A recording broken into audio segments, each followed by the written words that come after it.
हरिशरण हरि ओम तत्सत। श्रीमते रामचंद्राय नमः। नमः परमहंसाय स्वादितचरणकमलचिन्मकरन्दाय भक्तजनमानसनिवासाय श्रीरामचन्द्राय नमः।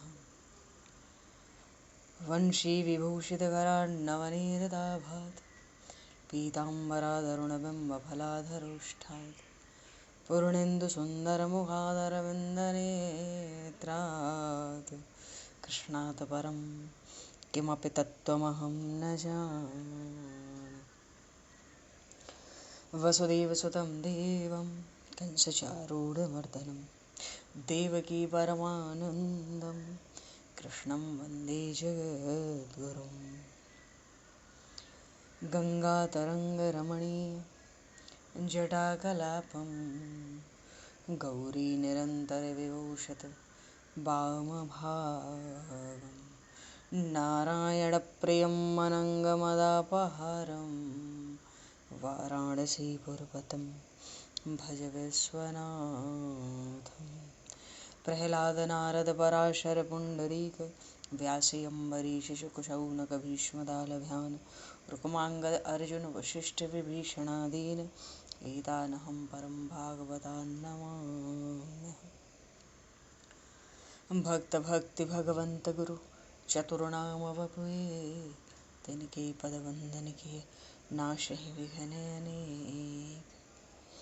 बंदहु गुरुपद गंज कृपा सिंधु नररूप हर महामोह तम पुंज जासु वचन रवि कर।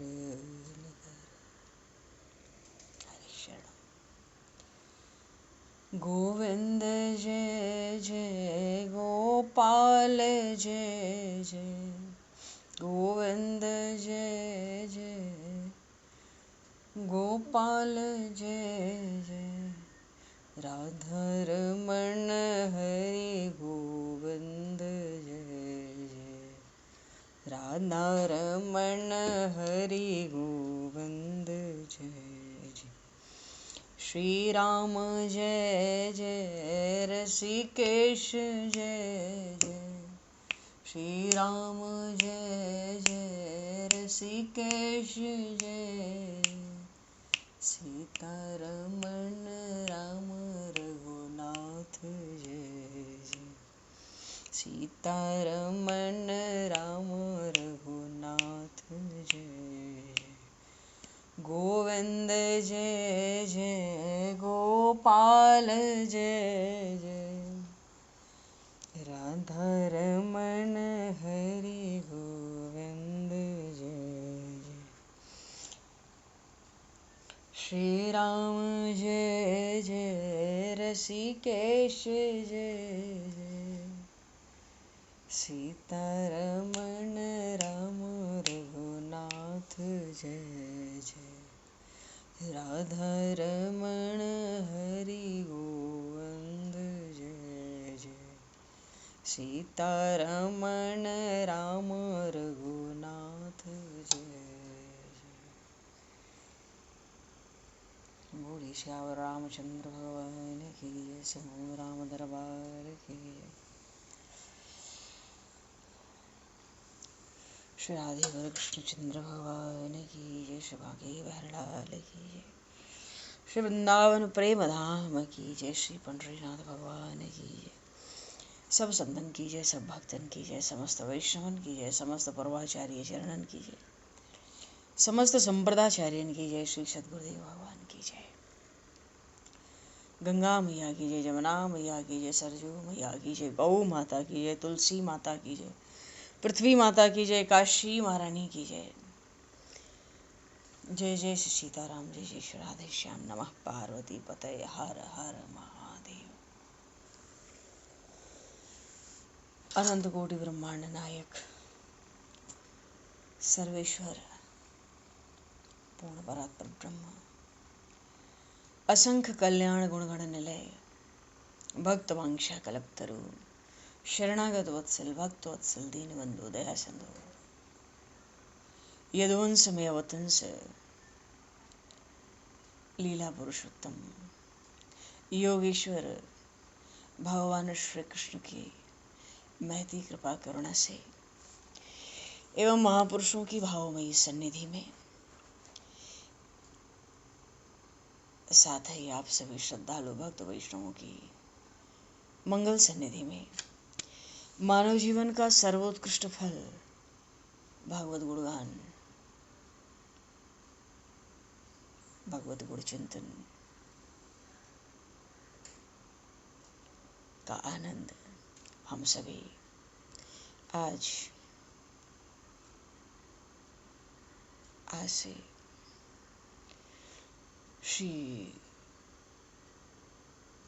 श्रीमद् भगवद गीता के चिंतन के माध्यम से प्राप्त करने जा रहे हैं।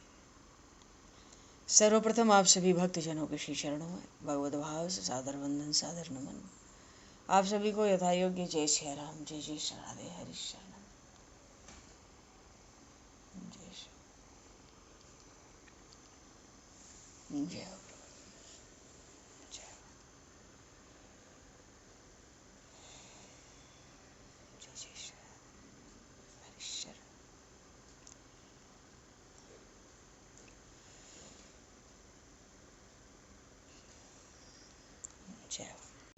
श्री कृष्ण गोविंद हरे मुरारे, हे नाथ नारायण वासुदेव, जिह्वे पिब स्वामृतमित देव, गोविंद दामोदर माधवेति। श्री रामचंद्र चरणौ मनसा स्मरामि, श्री रामचंद्र चरणौ वत्सा गृह्णामि, श्री रामचंद्र चरणौ सरसा नमामि, श्री रामचंद्र चरणौ शरणं प्रपद्ये।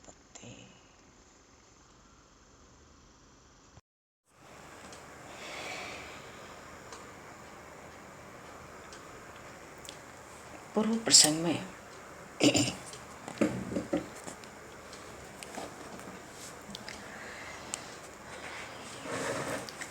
अच्छा 16वें अध्याय के अंतिम श्लोक में भगवान श्री कृष्ण देव ने इस सिद्धांत का निर्णय किया कि अर्जुन,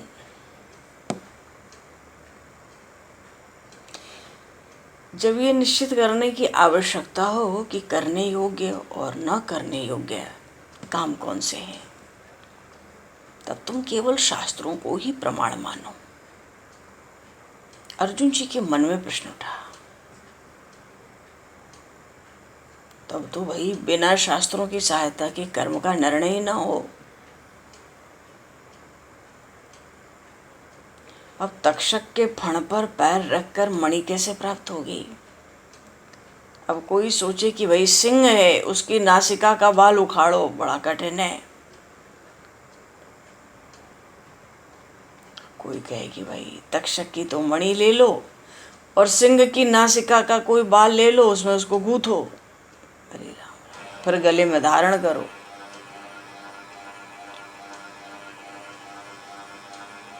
इतनी आफत करो, इससे अच्छा भाई गले में कुछ मत पहनो। भाव ये है कि इतने भिन्न भिन्न शास्त्र हैं, मतभेद का झमेला लगा रहता है, तो ऐसे शास्त्रों की गठरी भला कौन कैसे बांधे?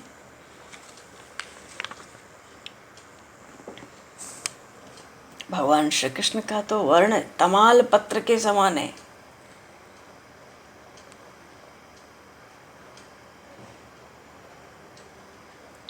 अर्जुन जी सोच रहे थे, 17वें अध्याय का आरंभ हुआ तो सोच रहे हैं जो शास्त्र का अध्ययन नहीं कर सकते, और कुछ तो ऐसे भी होते हैं जिनका शास्त्र से कोई संपर्क भी नहीं होता, और कुछ ऐसे भी हैं जो शास्त्रों का बवाल जीवन भर के लिए त्याग चुके हैं।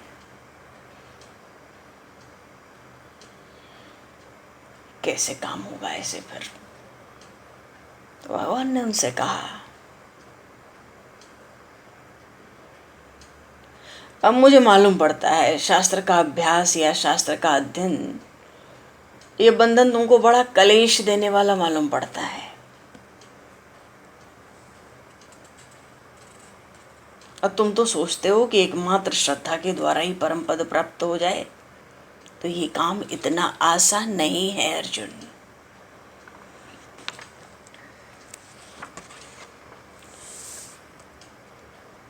केवल ये कहना कि हमारी अपनी श्रद्धा है और उसी पर हम टिके रहें, ये उचित नहीं है।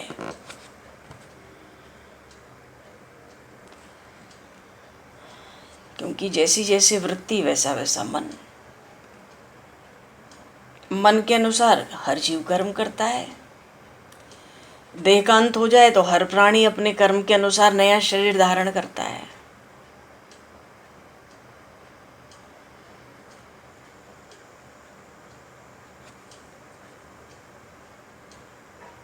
तो जो श्रद्धा प्राणियों के हिस्से में आती है वो भी तो उनके अलग अलग गुणों के अनुसार ही होती है।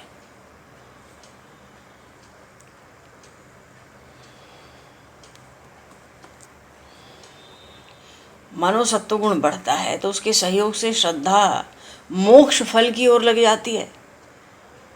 तो ऐसा थोड़ी है कि उस समय रजोगुण और तमोगुण चुप्पी साधे रहते हैं। जब सत्वगुण की शक्ति को समाप्त करके रजोगुण स्वतंत्र रूप से बढ़ता है, पर श्रद्धा कर्मों में उठा के फेंक देती है। मानो जीवन को इस प्रकार की जो निर्दोष श्रद्धा है वो कभी प्राप्त नहीं होती। इसलिए भगवान ने जिन चिन्हों के द्वारा श्रद्धा के रूप को पहचाना जा सके, भगवान ने उस तरह से बताया भक्तराज अर्जुन को। सात्विक श्रद्धा, राजस श्रद्धा, तामस श्रद्धा, त्रिविध श्रद्धाएं भगवान ने सुनाई। ये 17वां अध्याय है श्रद्धा त्रय विभाग योग।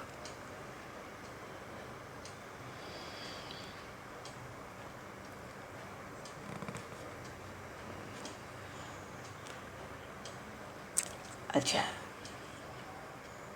गौतम ऋषि अत्यधिक प्रयत्न करके गंगा गोदावरी नदी को पृथ्वी पर लाए। तो क्या कभी ये महसूस हुआ कि सिर्फ गौतम के लिए ही पवित्र गंगा के रूप में सिद्ध हुई? अरे जब आ गई तो सर्वसाधारण के लिए, सबका कल्याण करने वाली हुई। इसलिए जो मनुष्य अपनी बुद्धि के अनुसार शास्त्रों का मार्ग जानता है, उसका अनुकरण करता है श्रद्धापूर्वक, मूर्ख भी हो भगवान कहते हैं वो तर जाता है। ऐसा हमारे यहाँ शास्त्रों का महत्व है।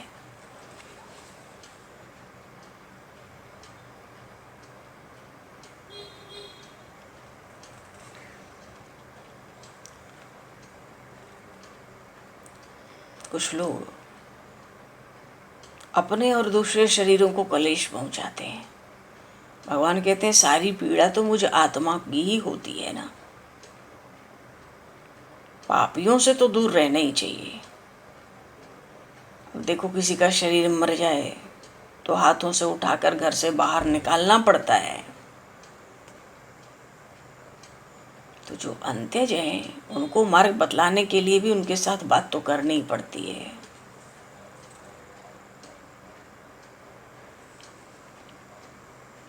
मानो शास्त्र तो सबका मार्गदर्शन करते हैं, शास्त्रों से सबका कल्याण होता है उनका प्रमाण रखने से। अच्छा, सत्वगुण जब हमारे जीवन में बढ़ता है, जब हमारी रुचि जप तप ध्यान परमात्मा मोक्ष प्रेम भक्ति की ओर होती है, तो भगवान कहते हैं ऐसे ही आहार का भी उस समय सेवन करना चाहिए जिससे वो सत्वगुण बढ़े। सात्विक अन्न ग्रहण किया जाए तो सत्वगुण की वृद्धि होती है। तो सत्वगुण के ऐसे आहार कौन कौन से होते हैं?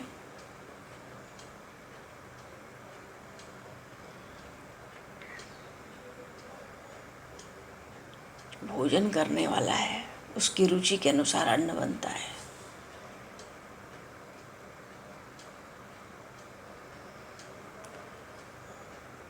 जीव तो करता भोगता सब है।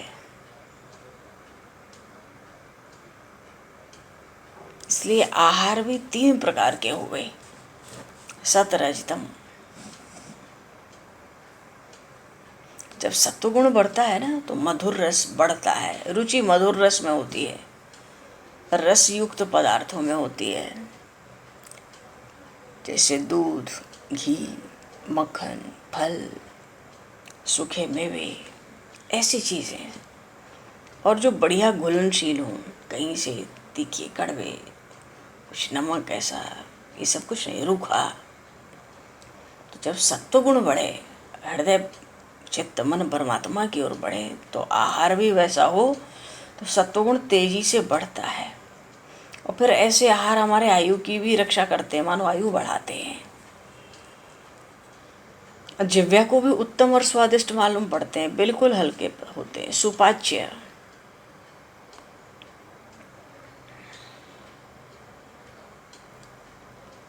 और बहुत से तो आहार होते हैं, खा लो तो जलन शुरू हो जाए, दाहक शक्ति होती है।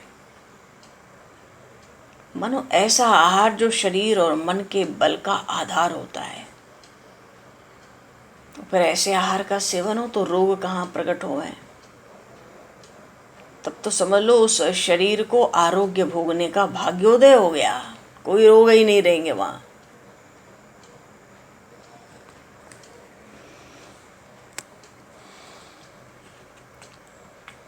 ऐसे ही भगवान ने राजस तामस आहार भी बताए।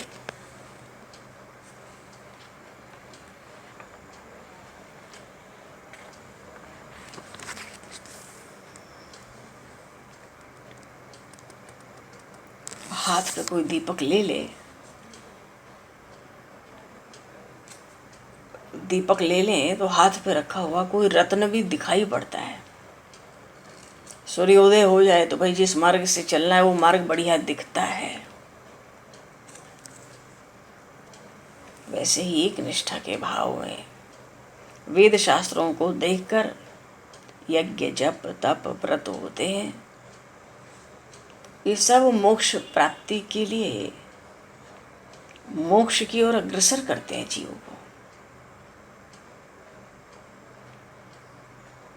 ऐसे ही सात्विक यज्ञ होते हैं, राजस यज्ञ होते हैं, तामस यज्ञ होते हैं।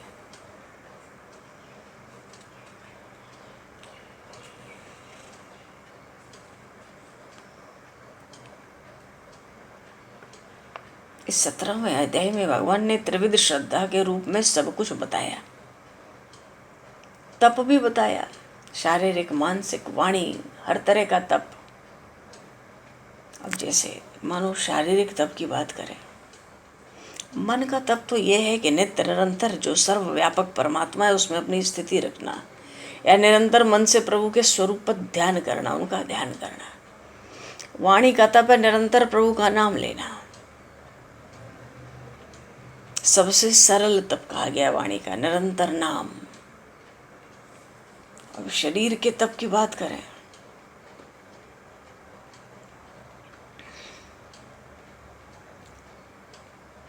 देवताओं के मंदिर, वहाँ की यात्राएं, आने वाले अतिथियों की शरीर से सेवा, देव मंदिरों को सजाना, उन देवों के प्रति उनके निमित्त पूजा के गंध पुष्प ये सब इकट्ठा करना, देवता का आदेश पालन करने के लिए निरंतर हाथ चलाते रहना। कहीं शिवलिंग हो, देव मूर्ति दिखाई पड़ जाए तो पृथ्वी पर लौट कर दंडवत करना। मानो जितने सदाचार सद्गुण हैं जो परमात्मा की ओर जीव को ले चलते हैं, तो ये स्वधर्म भी तो है ना। तो स्वधर्म की मानो अंगीठी पर ही अभ्यास योग हो गए तो जो देह का अभिमान है तो जल के खाक हो ही जाता है। अब जीव मात्र में ही प्राण का निवास है, इसलिए भगवान ने कहा तृण को भी नहीं तोड़ना चाहिए, कोई घास फूस का पत्ता भी नहीं तोड़ना चाहिए। तोड़ना तो दूर, उनमें कभी कोई छिद्र भी नहीं करना चाहिए।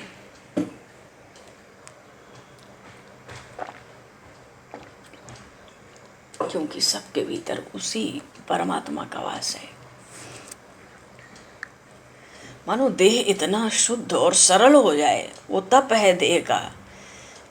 जीव एक तृण भी नहीं तोड़ता। ऐसी स्थिति पहुंचने लगती है तो शारीरिक तप भी अपनी चरम सीमा पर पहुंचने लगता है।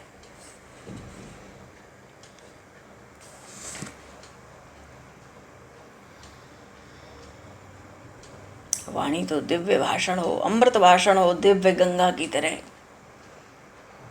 कोई ये नियम ही बना ले, कोई नियम ले ले अपने वाणी के तप के लिए कि भाई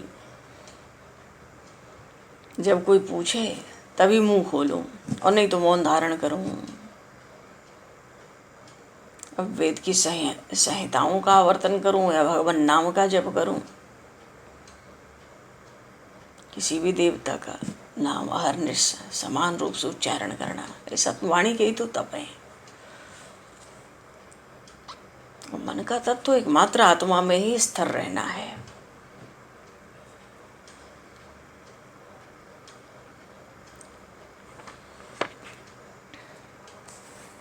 इसलिए भगवान 3 तरह की कहते हैं श्रद्धा हो और 3 तरह का तप भी हो, लेकिन फल की आशा को त्याग कर। तप शुद्ध सात्विक वृत्ति से होना चाहिए, आसक्ति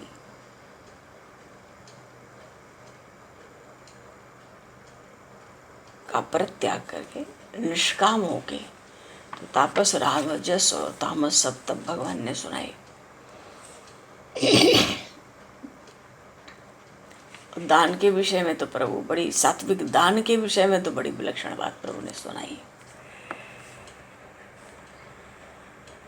अब किसी को समय से पूर्व के पुण्य से खूब धन प्राप्त हो जाए और सतपात्र मिल जाए, एक तो स्थान बढ़िया हो, समय बढ़िया हो, पात्र भी सतपात्र हो, फिर दान हो तो क्या पूछना है। अब किसी को उत्तम बीज तो मिले पर बोने के लिए बीज को उत्तम खेत ना मिले तो, किसी के हाथ में अनमोल हीरा आ जाए, अब ऐसा स्वर्ण ना मिले जहां उस हीरे को जड़ सके,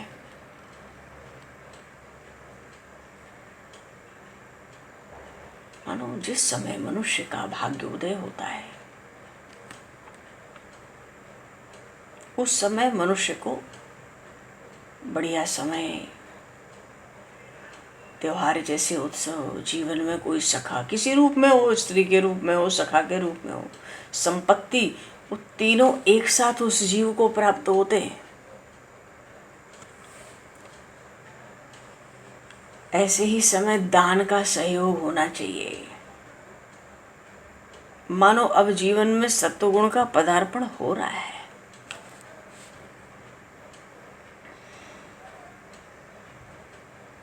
अब तो ऐसी स्थिति में जब जीवन में संपत्ति भी हो, बढ़िया समय हो, साथी हो, सब कुछ हो, तो ऐसे समय में दान के लिए योग्य स्थान मिले,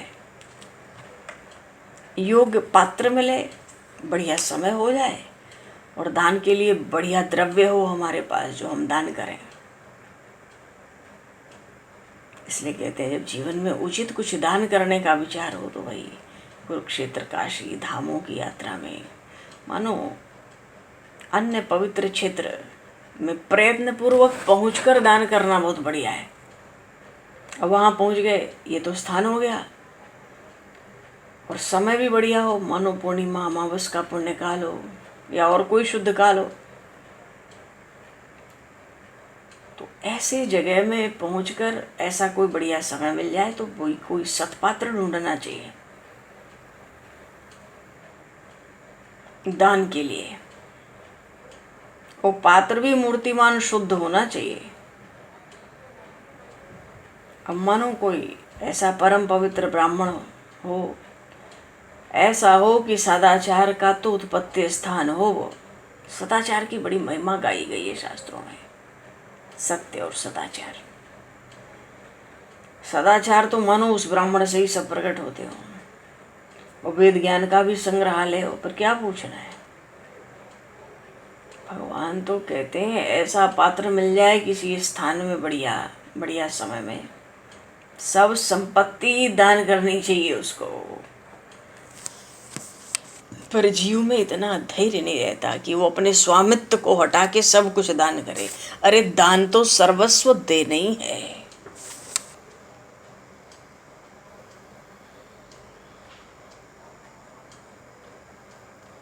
जैसे कोई स्त्री है अपने पति के सम्मुख भी बड़े मर्यादा पूर्वक जाती है, वैसे ही सज्जन मनुष्य अपने पास धरोहर के रूप में रखी हुई किसी वस्तु को उसको वापस करके उस भार से मुक्त हो जाते हैं। इसलिए सर्वस्व दान की महिमा कही गई है। निष्काम मन से ऐसे स्थान में ऐसे समय में दान करना चाहिए। और दान ऐसे को करो जो तुम्हारा बदला कभी चुका न सके। भगवान बड़ी विलक्षण विलक्षण बातें सात्विक दान में बताए। बदला ही न चुका सके, अगर बदला चुका सकेगा तो कहीं मन न फंस जाए, कभी देगा लौटा के कुछ, बहुत दिया था इसको कभी। इसलिए भगवान कहते हैं दाता को ऐसा चाहिए, ऐसे ही व्यक्ति को दान दे कि फिर उस दान का कोई अंश उसके बदले में किसी भी तरह से उसको दोबारा प्राप्त न हो। और मैं दाता हूँ, देने वाला हूँ, वो लेने वाला है, इस भेदभाव को मिटा दे मन में दान देते समय। इन सब बातों का योग हो जाए दान देने में, तो ये सात्विक दान है। और जो राजस करते हैं, भाई गाय पाल लिए, दूध देगी, बढ़िया खिलाओ, वो तो जो देते हैं फिर उसके बदले लेते हैं, उनमें भावना पहले ही होती है। तामस दान तो पूछो ही मत।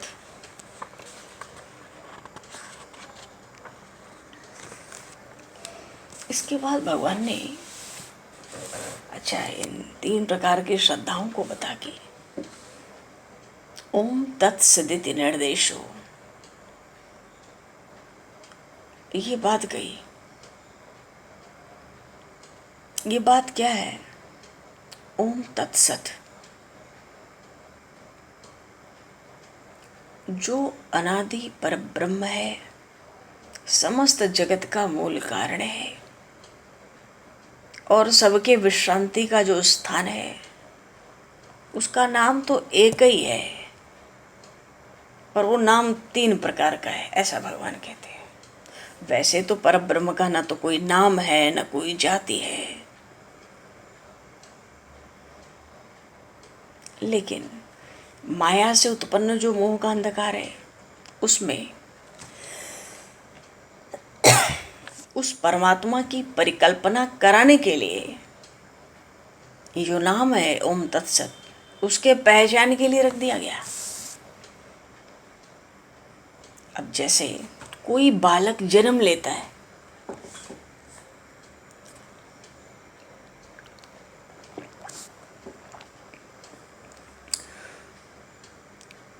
तो उस समय तो वो अपने साथ कोई नाम लेकर नहीं आता। हाँ, आगे चलकर उसका जो नाम रखा जाता है तो उस नाम का उच्चारण करो तो बोल उठता है। ऐसे ही जिस नाम के उच्चारण करने पे वो ब्रह्म तत्व ही बोल उठे और उसका उत्तर भी दे, तो यही एक सांकेतिक नाम है, पहचान का नाम है, भगवान कह रहे हैं। तो वेदों ने इस संसार पर बड़ी भारी कृपा करके अपनी दिव्य दृष्टि से एक ऐसा मंत्र खोज निकाला। कैसा? जिसके सहयोग से वो ब्रह्म तत्व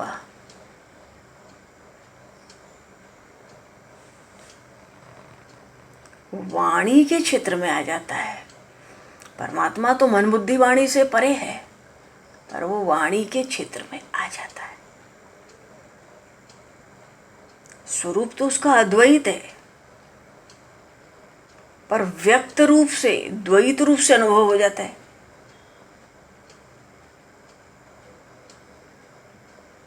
अब जिस समय उस एक मंत्र का उच्चारण करके ब्रह्म का आवाहन होता है, उस समय वो पीछे होता है तो सम्मुख आके खड़ा हो जाता है। पर भगवान ने कहा इस मंत्र का ज्ञान उन्हीं लोगों को होता है जो वेदों के पर्वत के शिखर पर, जहाँ उपनिषदों का नगर बसा है, वहाँ जो परब्रह्म की पंक्ति में बैठे हैं, ये ज्ञान, ये मंत्र उन्हीं को मालूम पड़ता है। इतना ही नहीं, स्वयं जो प्रजापति ब्रह्मा जी हैं, उनके पास जगत की सृष्टि की रचना की जो सामर्थ्य है, वो उसी एक मंत्र के बल पर है। तो अर्जुन, बात यह है कि सृष्टि की जब रचना हुई तो उसके पहले ब्रह्मा जी व्याकुल हो गए थे, मुझ ईश्वर को ही भुला बैठे थे, तभी तो वो सृष्टि की रचना कर ही नहीं पा रहे थे। फिर जिस मंत्र की सहायता से उन्होंने सृष्टि की रचना की,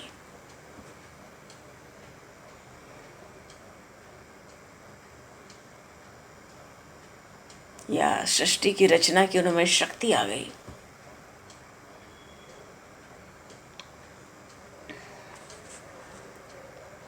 जिस मंत्र का, जिस नाम के अर्थ का मनन करने के कारण, उन 3 अक्षरों का जप करने के कारण ब्रह्मा जी को सृष्टि रचने की सामर्थ्य प्राप्त हुई, वो भी यही मंत्र है, ओम तत्सत। ब्रह्मा जी ने ब्राह्मण उत्पन्न किए, सृष्टि बनाई तो पहले ब्राह्मणों को वेदों के अनुसार आदेश दिया, यज्ञ कर्मों में लगा दिया, उसके पीछे अनगिनत मनुष्यों की सृष्टि हुई। अब मनुष्य कैसे जिए भाई, उनके निर्वाह के लिए तो ब्रह्मा जी ने मानो 3 लोकों का मानो दान पात्र लिख दिया। मानो उस नाम मंत्र के प्रभाव से ब्रह्मा ऐसा अद्भुत कार्य कर सके। अर्जुन, तुम भी उस नाम मंत्र का स्वरूप तो सुनो। ये लक्ष्मीपति भगवान कह रहे हैं, उसका स्वरूप क्या है? समस्त मंत्रों का राजा जो प्रणव है, यानी ओंकार,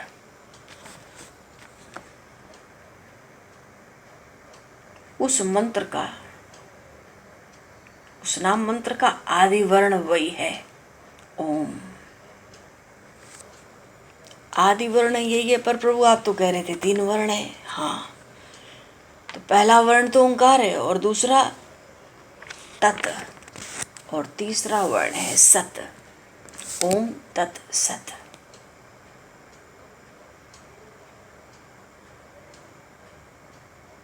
यही उपनिषदों का अर्थ है। तो अगर इस नाम मंत्र के साथ सात्विक कर्मों को किया जाए, तब तो मनुष्य मोक्ष को भी पकड़ के अपने घर का चाकर बना लेता है।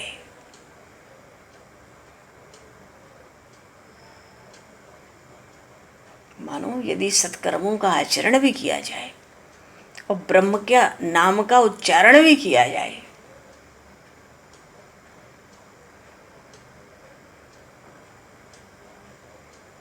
क्या पूछना है।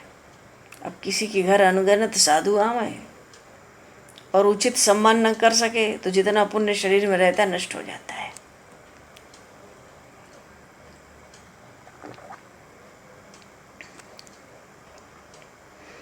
मुख से ब्रह्म के नाम का उच्चारण होवे, हाथों से सात्विक कर्म होवे,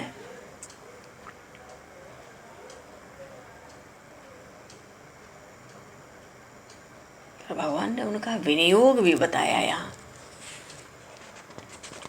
कब ओम, कब तत्, कब सत। जैसे सब कर्म करके भगवान को अर्पित होता है, तो हम लोग कहते हैं ना, न मम, ये कर्म मेरा नहीं है, ये सब मैं परमात्मा को निवेदित करता हूँ। पर ब्रह्म क्या वस्तु है? मायाजन्य संसार से परे।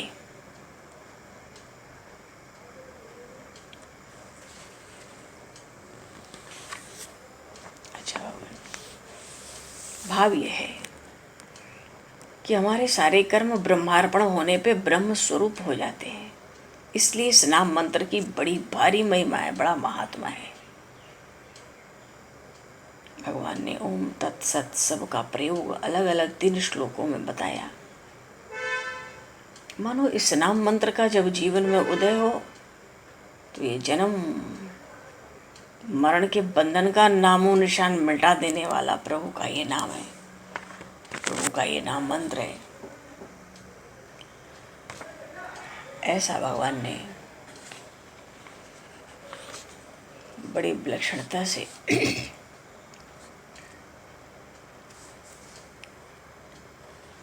बोली। श्री भक्तवत्सल भगवान की जय। ये प्रसंग तो पूर्व प्रसंग में हुआ।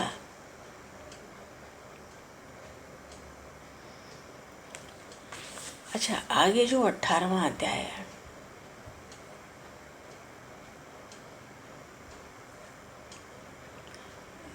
मोक्ष संन्यास योग। सब शास्त्रों के अर्थों का मसाला डालकर मोक्ष रेखा की नींव रखी जाती है, ऐसे ही निश्चित की गई है। ये जो 15 अध्याय थे आरंभ में गीता जी के,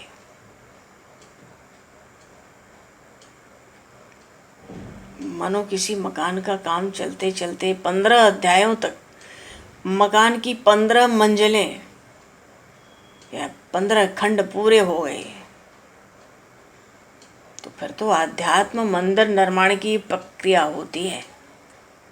तो 16वें अध्याय में उस मंदिर का शिखर बनाया भगवान ने, और 17वें अध्याय में उस मंदिर के शिखर पर कलश ही रख दिया, ओम तत्सत का व्याख्यान करके। और फिर उसी पर 18वां अध्याय, 17वां अध्याय तो कलश का आधार बनाया, और 18वें में तो कलश रखा, मोक्ष संन्यास योग। और जब 18वां अध्याय कलश के रूप में रख दिया, तो व्यास जी महाराज ने, श्री नारायण व्यास नारायण ने गीता जी के नाम की ध्वजा उस कलश के ऊपर लहरा दी। ऐसे गीता जी के 18 अध्याय संपूर्ण किए। गीता जी का ग्रंथ तो वैष्णवों के लिए मंदिर की तरह है, तो 18वां अध्याय उस मंदिर का बड़ा उज्जवल कलश है।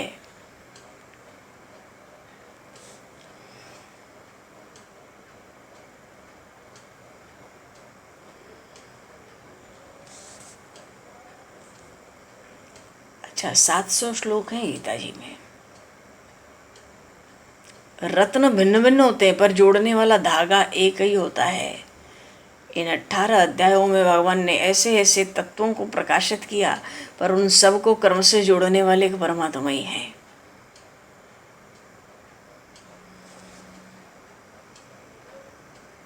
जैसे बहुत से मोतियों को एक ही में गूंथ कर एक लड़ी वाली माला बन जाए, या पुष्पों की कोई माला बन जाए, पुष्पों को गूंथ गूंथ के। तो 700 श्लोक हैं, 18 अध्याय हैं। पर भगवान ने जिस तत्व का निरूपण किया वो एक ही है, दूसरा नहीं है। 17वें अध्याय के अंतिम श्लोक में भगवान श्री कृष्ण ने कहा, अर्जुन, ओम तत्सत नाम वाले ब्रह्म पर अश्रद्धा रखने से या श्रद्धा के साथ कर्म करने से सब कर्म असत होते हैं।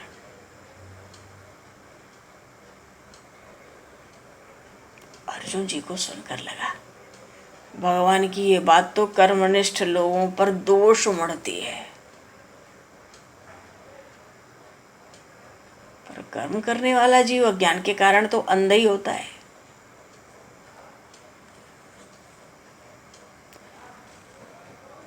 कर्म ही तो बंधन है, अंधेरे में डालने वाला, ढकेल देने वाला। गुरु किसको कहते हैं? नींद से उठाकर चाहे जिस तरह मोक्ष के मार्ग पर ढकेल दे। अब तुम मरो चाहे जियो, एक बार मोक्ष के मार्ग पर लाके ढकेल दे नींद से जगाकर। हमारे जीवन में अज्ञान के अंधेरे को नष्ट करके ब्रह्म के रूप में जो प्रकाश है उससे जीवन को प्रकाशित कर दे।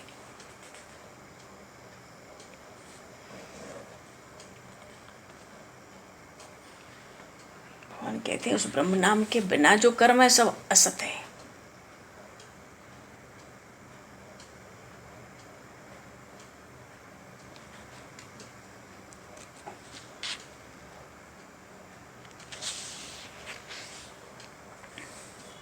अर्जुन जी,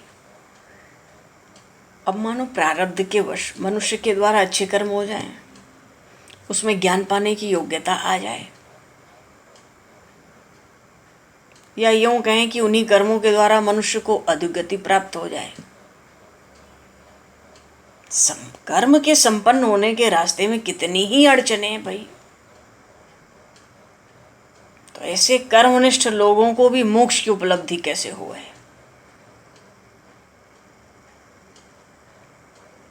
इसलिए सब कर्मों का बंधन तोड़ डालना चाहिए, सब कर्मों को छोड़ देना चाहिए, सब ओर से दोष रहित संन्यास ले लेना चाहिए जब कर्मों का यही हाल है। अर्जुन जी विचार कर रहे हैं, कम से कम संन्यास ले ले कर्म त्याग के, तो कर्म की बाधा का भय तो न रहे।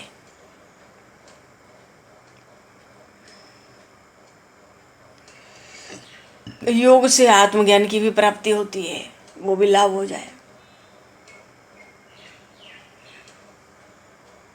अब अर्जुन जी को त्याग और संन्यास बढ़िया लग रहा है कि कर्म का जब इतना बखेड़ा बवाल है, प्रभु कर्म से ही संन्यास हो जाए। अच्छा, संन्यास हो या त्याग, दोनों के अनुष्ठान से जगत का नाता तो टूट जाता है।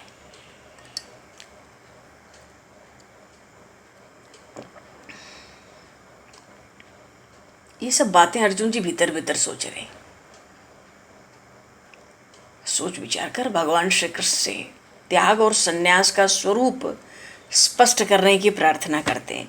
मानो अब ये केशव कर्म की बात ही ना करें, कर्म में बड़ी अड़चने हैं, बड़े बखेड़े हैं, सब करके भी हाथ कुछ नहीं लगता।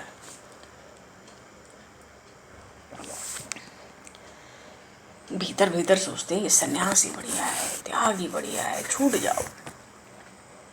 तो इन्हीं के श्रीमुख से त्याग और संन्यास का तत्व सुना जाए। उस समय भगवान ने जो उनको उत्तर दिया, वही इस 18वें अध्याय में कहा गया है।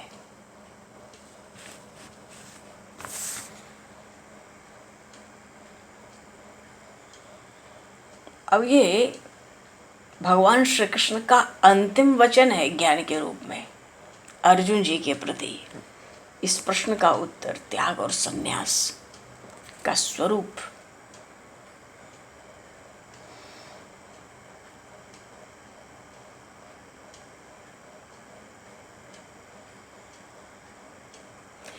अच्छा, भगवान ने इतना ज्ञान दिया, इतना तत्व समझाया।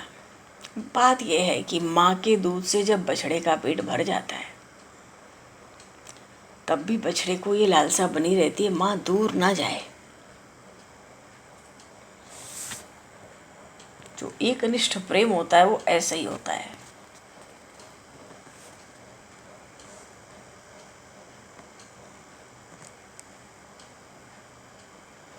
प्रेम करने वालों की एक अभिलाषा होती है, जो चीज मैं एक बार देख चुका हूं वही बार बार देखूं, उस प्रिय वस्तु के प्रति और भी अधिक अनुराग होता चले। ये प्रेम का लक्षण है। और पार्थ अर्जुन तो मानो मूर्तिमान प्रेम ही थे। उनके एक एक प्रश्न पे प्रभु को इतना आनंद होता है।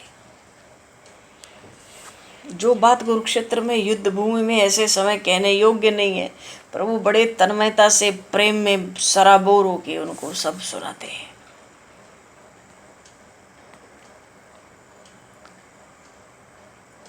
अच्छा, भगवान दो पल को भी कभी चुप हो जाते ना, चुप्पी साध लेते हैं। अर्जुन जी को अत्यधिक कष्ट होता है, सहन नहीं होता, बोलते रहो तुम। क्यों? अर्जुन जी को उस परम सुख का चस्का लग चुका था। क्योंकि त्याग और संन्यास का स्वरूप जब पूछा, भगवान 2 पल चुप हो गए।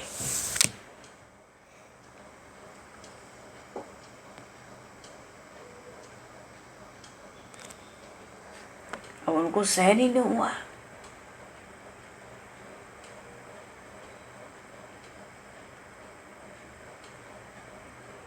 तो ये 18वां अध्याय, ये गीता जी का 18वां अध्याय नहीं है, ये तो एक अध्याय वाली संपूर्ण गीता ही समझो। ये तो वो बात हो जाए कि गाय का दूध स्वयं बछड़ा ही दूहने लगे।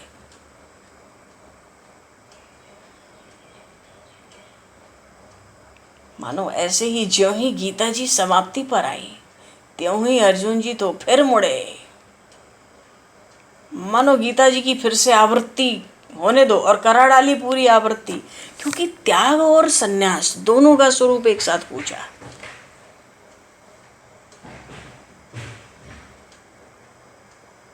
अर्जुन जी कहते हैं, हे विश्वेश, आप मेरी विनती सुने। संन्यासस्य महाबाहो,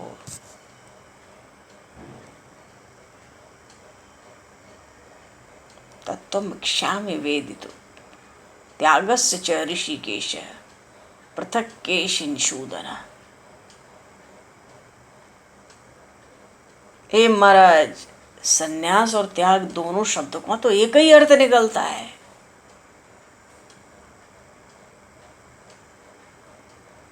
संन्यास और त्याग में, दोनों शब्दों में एक त्याग ही मालूम पड़ता है। तो अगर इन दोनों शब्दों में कोई भेद हो संन्यास और त्याग में, तो कृपा पूर्वक बतला दें।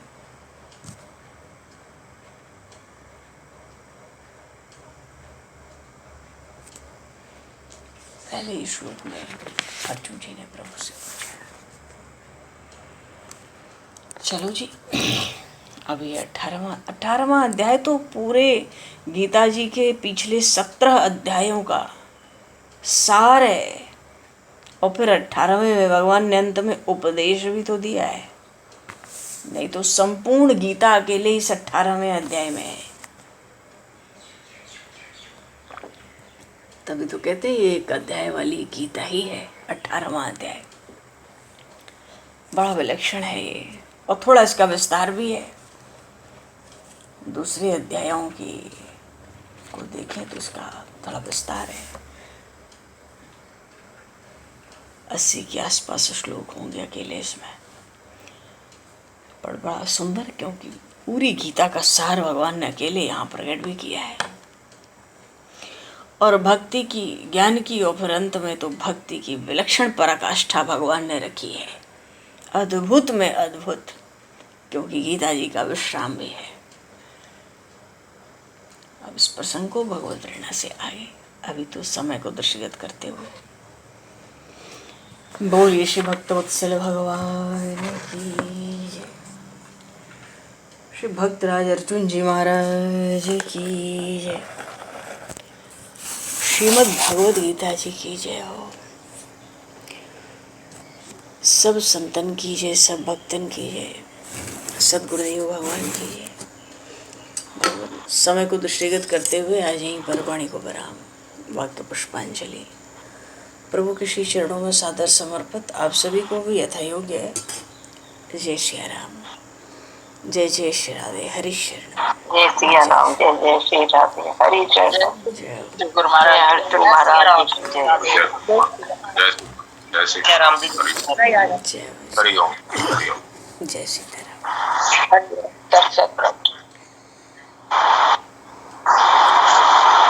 बोलो जय श्री राम, जय जय श्री राधे, हरि शरण। जय श्री गुरु महाराज।